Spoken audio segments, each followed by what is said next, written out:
จะลองเอามีดคือเราบ่เฮ็ดเนาะจะสิเฮ็ดลองฟันไม้ปะแก้วแซ่งคือเขาเฮ็ดเนาะเราก็รู้สึกนิดหนึ่งแต่มันตะกี้เจ็บเลยแต่ว่าคันเราอยากลองว่าข้อยเป็นพระเขาแฮ่อยู่กรุงเทพพุทธทอกุ้งๆนั่นเราก็ลองเอา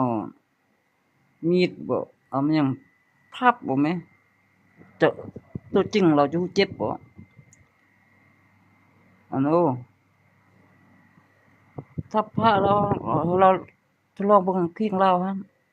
ว่าเราแม่นพระแก้วหรือว่ามันพระญาแทนผู้เขาแฮ่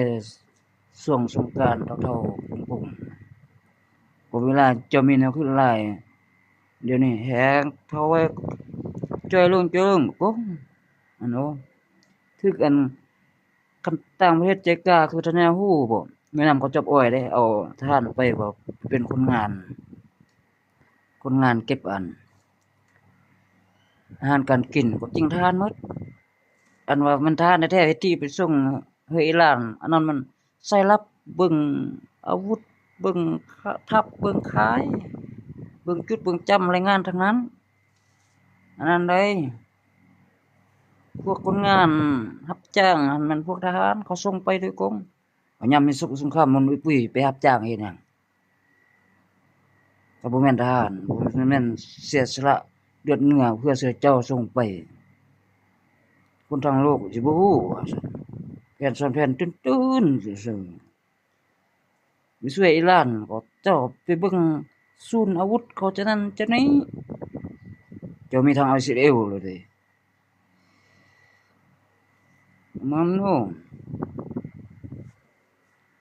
คันพวกเจ้าฆ่าพวกเจ้าเสียบัดคันคือยูเครนพวกเจ้าก็เสียนักเสียหน้า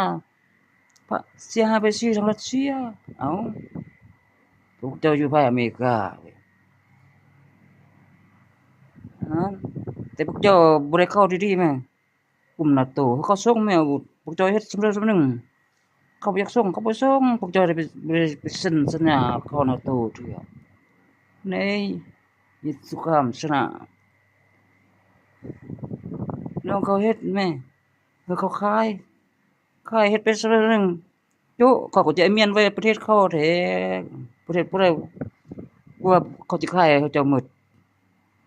เขาก็สิย้านเขาก็สิเอาไว้ป้องกันประเทศเพิ่นประเทศมันเด้อาวุธว่าประเทศเฮามีอาวุธอะไรจะขายออกให้ประเทศไทยหมดเอาไปใส่เขาหมดเด้อบัดเขาปีนไปปืนไปหาประเทศตัวเองอาวุธบ่มี